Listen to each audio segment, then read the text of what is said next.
নমস্কার বন্ধুরা, মিনুর রান্নাঘরে আপনাদের স্বাগত। চলে এলাম নতুন একটা ভিডিও নিয়ে। আজকের আমি কিছুটা এঁচোড় আর আলু কেটে নিয়েছি। এই এঁচোড় আর আলু দিয়ে আর চিংড়ি মাছ দিয়ে একটা ডালনা করে দেখাবো। তার জন্য একদম প্রথমে আমি একটা প্রেশার কুকার নিয়ে নিলাম। প্রেশার কুকারের মধ্যে এঁচোড় আর আলুটা দিয়ে দিচ্ছি।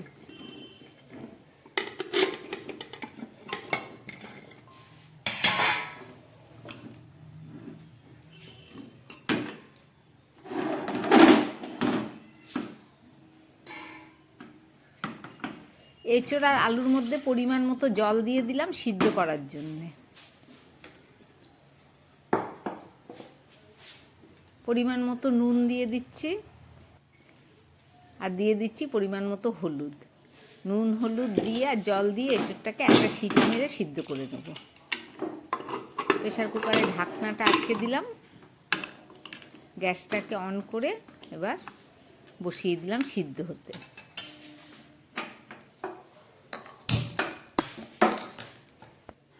এদিকে একটা মিক্সিং জার নিয়ে নিলাম, তার মধ্যে একটু মশলা তৈরি করব। একটা পেঁয়াজ একটু বড় টুকরো করে কেটে আমি মিক্সিং জারের মধ্যে দিয়ে দিলাম।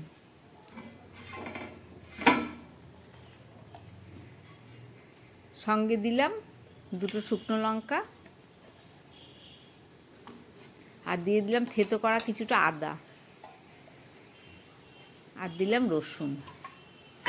আদা, রসুন, লঙ্কা আর পেঁয়াজ এইগুলোকে আমি সামান্য পরিমাণ জল দিয়ে পেস্ট করে নেব। পেস্ট আমার রেডি হয়ে গেছে। চলুন রান্নাটা শুরু করি।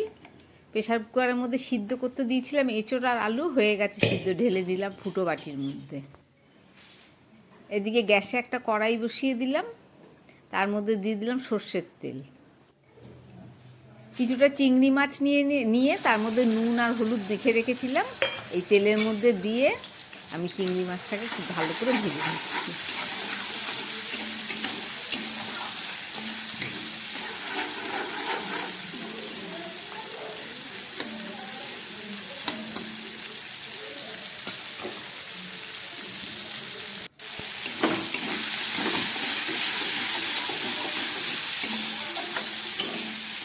চিংড়ি মাছটা ভাজা হয়ে গেছে, এবার তুলে ফেলছি।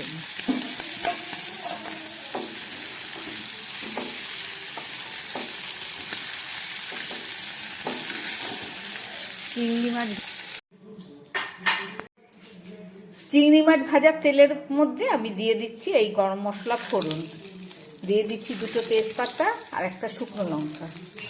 এছাড়া দিয়ে দিচ্ছি একটু সাদা জিরে ফোড়ন।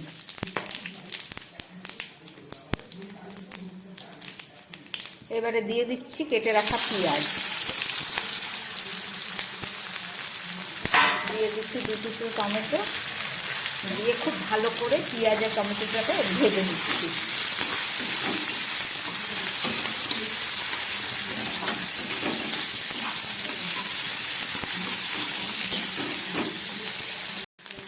পেঁয়াজটা অনেকটাই ভাজা হয়ে গেছে, এবার আমি দিয়ে দিচ্ছি পেস্ট করে রাখা মশলাটা। এখানে আদা, রসুন, শুকনো লঙ্কা আর পেঁয়াজ আছে। এবার খুব ভালো করে এটাকে কষিয়ে নিতে হবে।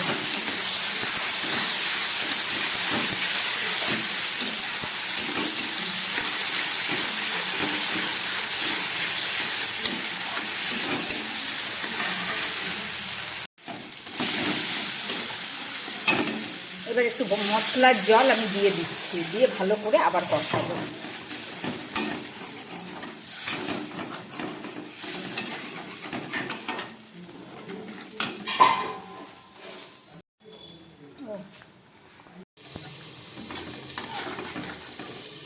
এবার আমি দিয়ে দিচ্ছি সামান্য নুন, কেননা সিদ্ধ করার সময় এঁচোড়ে নুন দিয়ে দিয়েছিলাম। দিয়ে দিচ্ছি 1 চামচের একটু কম ধনের গুঁড়ো আর দিয়ে দিচ্ছি জিরের গুঁড়ো।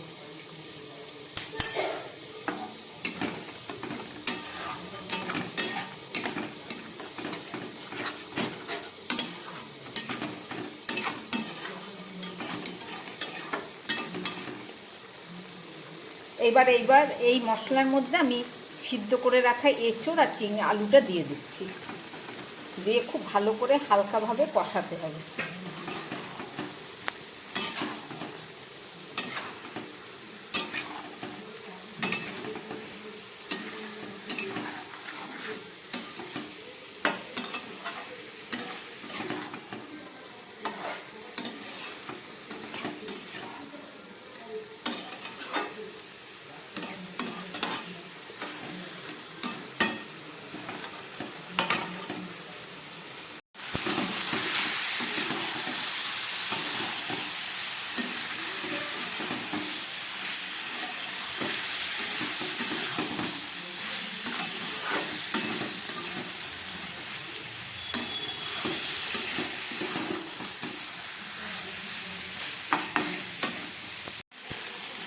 কষাবার সময় একটু মিষ্টি দিয়ে দিলাম, খেতেও ভালো লাগবে, কালারটাও খুব ভালো আসবে।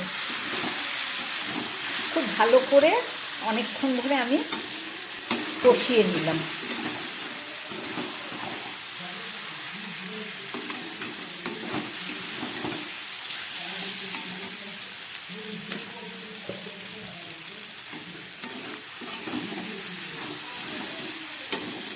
এবার আমি দিয়ে দিচ্ছি পরিমাণ মতো জল।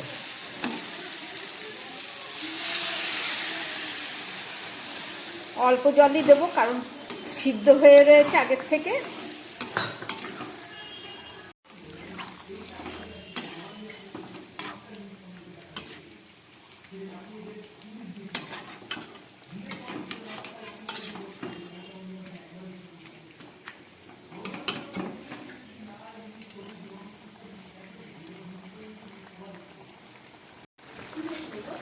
এঁচোড়ের তরকারিটা পুরো ফুটে উঠেছে, এবার ভেজে রাখা চিংড়ি মাছটা আমি দিয়ে দিলাম।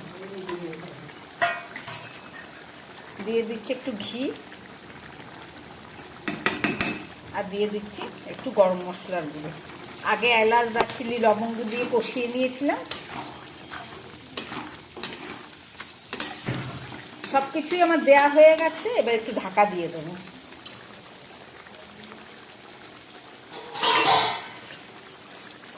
গ্যাসটা কম করে এখন 4-5 মিনিট রান্না হোক, তো ফেরত এসে দেখাচ্ছি। 4-5 মিনিট পরে ফেরত এসে ঢাকা খুলে এঁচোড়টা একটু বয়স হয়ে গেছিলো, এই জন্য একটু পাপড়িগুলো খুলে খুলে গেছে, এই যে। কিন্তু এই এঁচোড় খেতেই ভালো। আমার রান্নাটা একদম রেডি হয়ে গেছে, এবার আমি নামিয়ে নেব।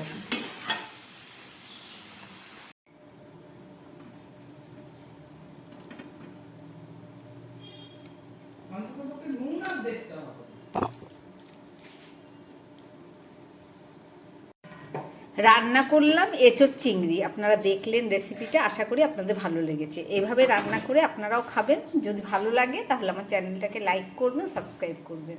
নমস্কার, সবাই সুস্থ থাকবেন, ভালো থাকবেন।